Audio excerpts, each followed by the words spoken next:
Okay, welcome back. Sorry for the low battery.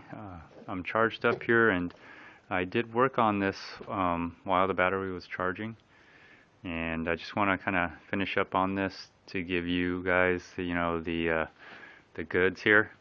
And so basically, what I did is I adjusted the. I didn't have to make any adjustments. I found out what I was doing wrong on this side was I was pushing down here when this is not level to the table, or to this base, I should say. So instead of doing that, I should have pushed down here where the majority of the base is, and should have done it that way instead of trying to push over here. It's kind of deceptive because the fence extends out because a couple of reasons is obviously I'll loosen this up now. First of all, when you have it beveled like this, you need to get that clearance. You see that? You need to clear that fence that's sliding through. So that's why you need to extend that fence out. I'm finding the same thing here as well. Oh, I got the lock on. Excuse me. Let me just pull that. And this I'll talk about this a little bit later. But let's put this down. And that's how you bevel it to the other side, like so. Okay. And not only do you have to clear the other side, you have to clear this side as well. And I'm barely just clearing that right there. So you have to clear that side. And look how far you have to go on this. Look how far. Look how far I had to move the fence if I'm going to clear the bevel. See? Look how far that fence is out there. It's not really much of a fence anymore, you know. And I'm barely clearing that. You see that? I'm barely clearing it. Just to give you an idea, and that's how much fence I've got extended out. So basically, this side isn't too bad. You don't have to extend it out all the way to where this is, but this, you have to basically extend your fence all the way out to this, to where your extenders are. I'm actually a little bit more if you look at it from here, just a little bit more, and so that's a big extension, but that's all right. So when you bevel it this side, you have to clear that, and then also you have to come down, and not only that, but you have to clear right here. You have to clear that as well. So let me move some stuff out of the way to give you an idea of what I'm talking about. So you're clearing that right here. You see that? You got to clear that when you go down on this side of the bevel, and I am clearing it just to make that clear. So it is being cleared. Barely, you can see, barely. Anyways, and then you got to clear that coming through.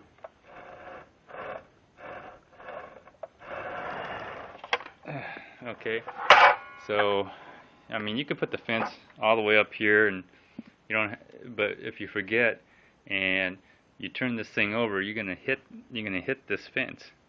And another thing is, because of the bevel, this thing is practically useless right here. Because if I put this in, you see it's gonna hit. Same thing on the other side. If I put it here, it's gonna hit up against here. So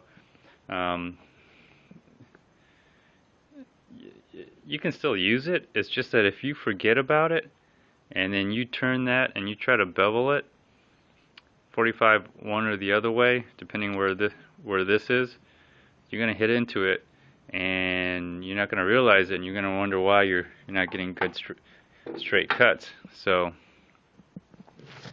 there, okay. And then another thing is, I noticed when I was beveling on this side, this angle right here, which I kind of did a cut on it, but the cut was not going all the way through. One of the reasons was obviously because of this problem. This here was hitting onto here, but I had to play with this. I had to adjust this right here because and this is where it stops, right there. So this one, if you can see it, it's kind of hard to see. There you go. Got to move out of the way. So this was stopping right here.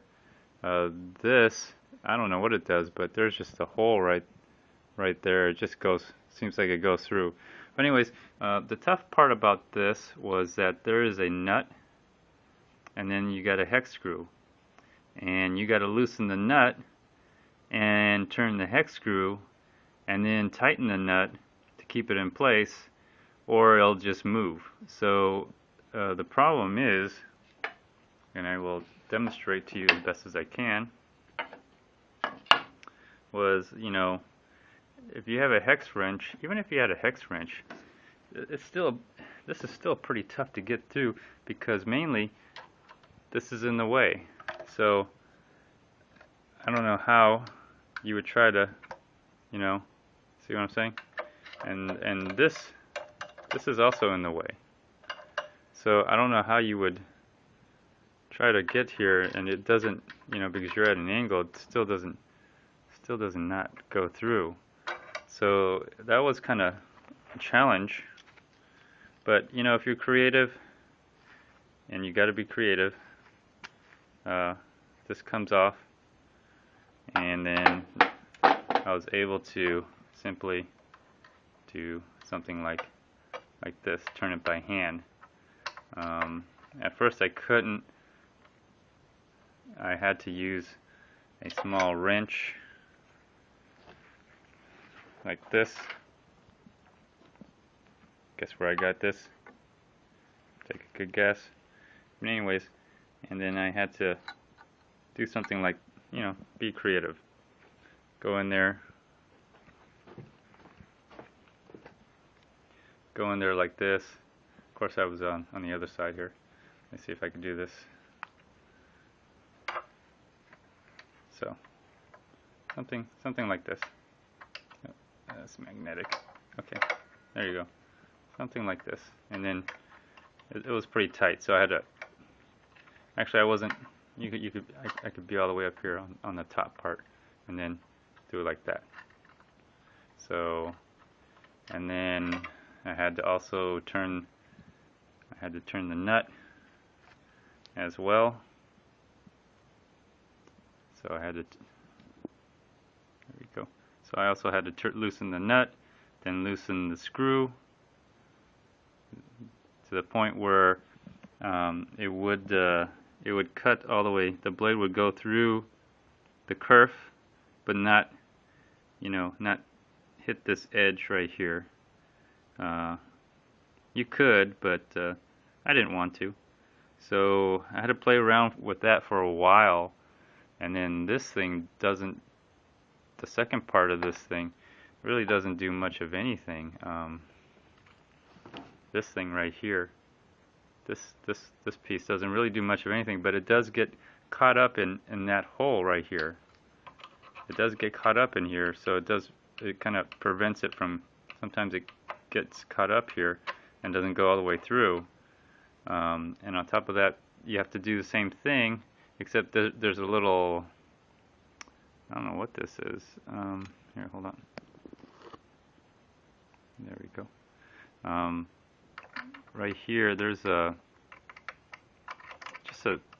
you could turn some kind of thumb turn.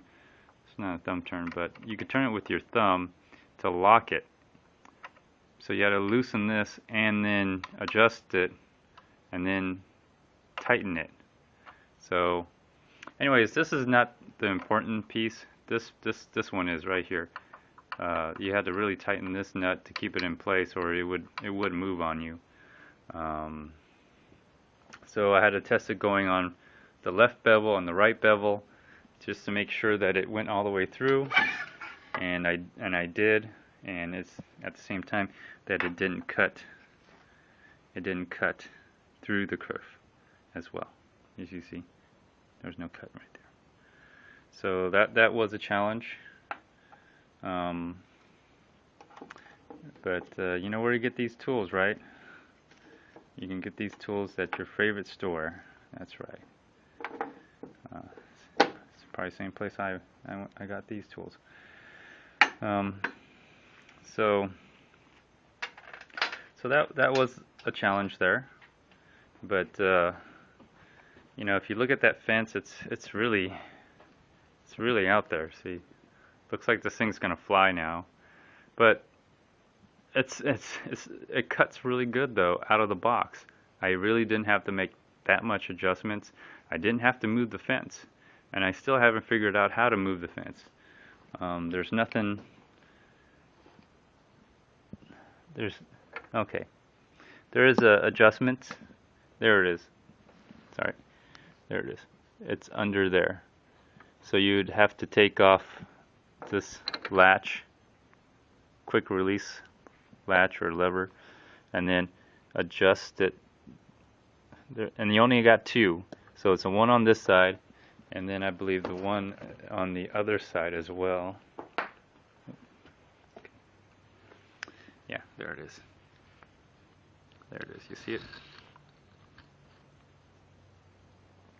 So you're gonna have to basically loosen this piece here, and then to get to another hex bolt of some kind to adjust the fence. But unfortunately, this fence is pretty perpendicular to the blade, from what I've seen. I haven't. I should. You know what? I don't think I've tested that. I've tested it going this way, but I haven't tested it going this way. Although I made the cuts for it, and I squared it. So I guess it is, if that all worked out. So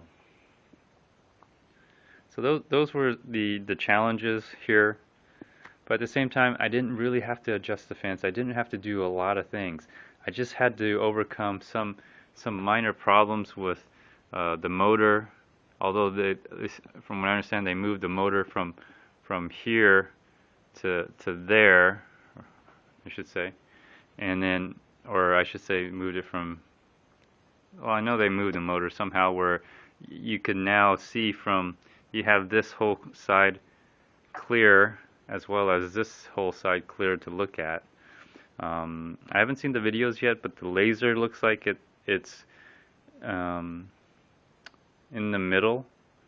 So it tells you, it'll let you know where you are in the middle, but as you know, you don't need a middle cut, you need an edge cut. You need a left or a right edge cut to get the kind of cut that you're looking for. And excuse me, let me do this so I find that there. I don't know why, but all of a sudden it gets very sharp. Image comes out much sharper. Well, anyway, I kind of have an idea why, but anyway, that's another story here. So, does the laser help? Yeah, I'll let you know where it's going to cut, but does it tell you where exactly it's going to cut? I don't think so. So, anyways, oh yeah, I also found out what these are for. These go, if I can, I did put the bag on. It's a really big hole. The dust outlet's a big hole. So, but there it is. The bag is in, and let's see how it rolls. I probably want it to the side. Probably probably want the bag to be shooting off to the side, so we'll make it like that. Anyways, well, for this case, there were 2 screws. This is one screw right here, and this is another screw. Now there's a difference in this screw. Is if you look at the threads, this has a much wider thread, and this has a more, let me see here if I can get a view of that. That has a more narrower thread, and it's because this goes into this metal piece, where this piece goes into this plastic piece. And I was wondering why do these 2 screws have different threads? This looks more like a wood screw, and this looks like more like a, you know, machine screw or finish screw or whatever you want to call it. And so basically that's kind of why. So don't confuse one with the other. Save yourself some headache. And then basically this piece goes, and either or, doesn't really matter. This piece goes here, and then there's another piece, a second piece, and that goes over here. And that's just for the cord, I'm assuming, the cord to be, you know, draped to the side. And what if you do that, the cord all of a sudden gets a little smaller. It's like a 6-foot cord. Well, if you drape it to the side like the way they want you to, the cord gets a little bit smaller. But that's alright, because I'm going to eventually have it on this wall, and I'm eventually going to have some outlets here as soon as I could get a sub panel. Anyways, I'm getting low on battery again, but that's kind of like the only thing I really wanted to talk about. And it's the same thing over here as well.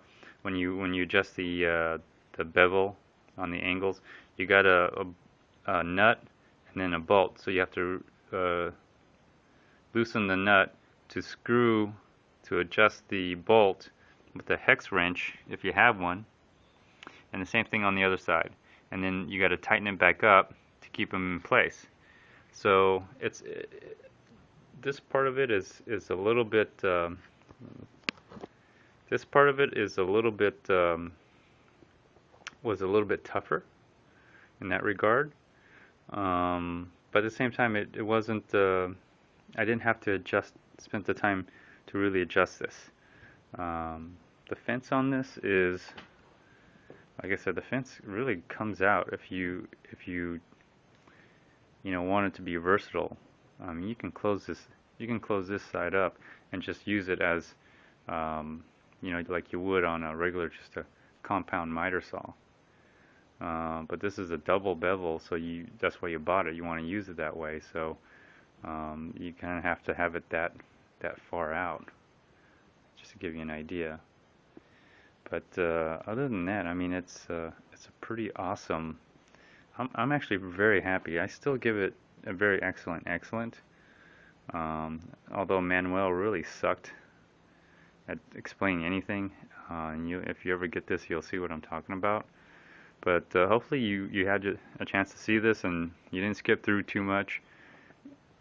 And when you get this, you should be able to just pull it out of the bag, make those adjustments, realize what you need to do and how it works, and you should be rocking. Like I said, I love the adjustable supports. Just gotta make sure you adjust it right. Then having the fence extension work with the supports, well, it's gonna work great. So I'm running out of batteries. Sorry, guys. Again, subscribe. Come back again, because I'm gonna be doing a field test on this, and hopefully I'll give you more information on, if it worked out or if it didn't work out, what I like, and some improvements should be.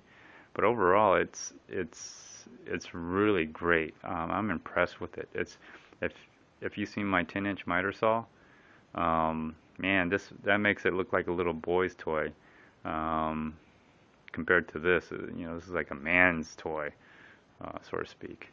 So, anyways, for the money again and the cost, I can't complain.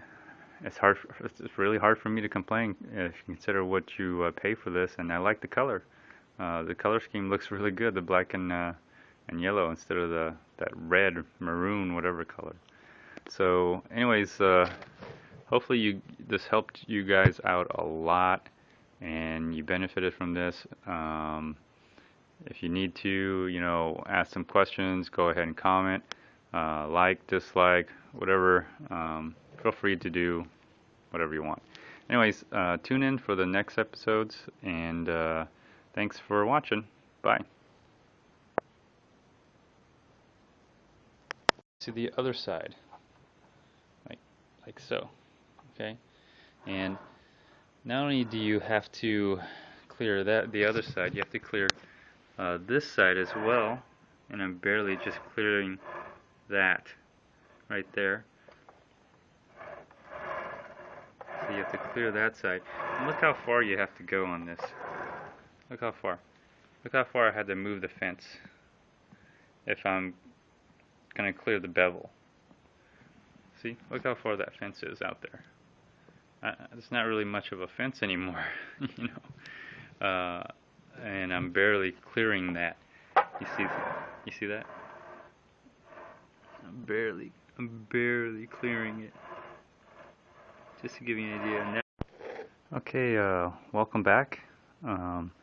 Sorry for the low battery. I'm charged up here, and I did work on this while the battery was charging, and I just want to kind of finish up on this to give you guys, the goods here.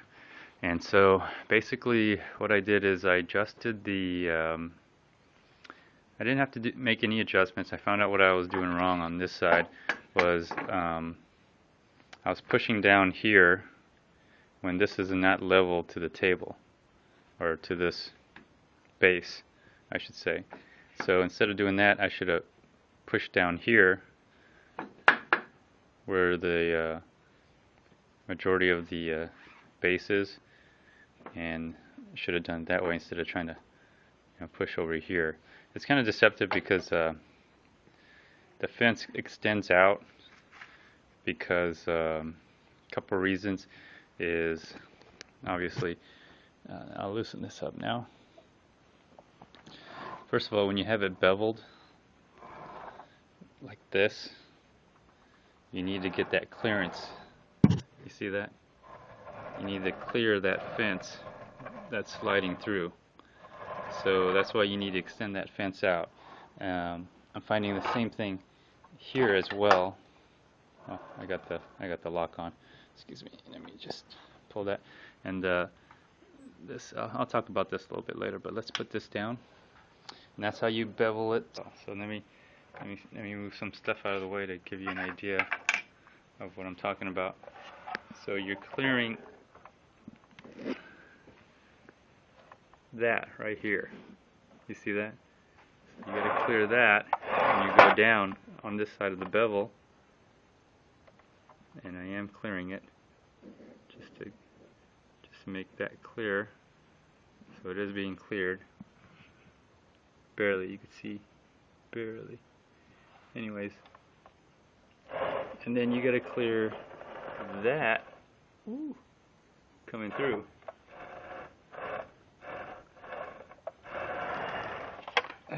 Okay, so I mean, you could put the fence. That's how much fence I've got extended out. So basically, this side isn't too bad. You don't have to extend it out all the way to where this is, but this, you have to basically extend your fence all the way out to this, to where your extenders are. I'm actually a little bit more if you look at it from here, just a little bit more. And so that's a big extension, but that's all right. So when you bevel it this side, you have to clear that, and then also you have to come down, and not only that, but you have to clear right here. You have to clear that as well.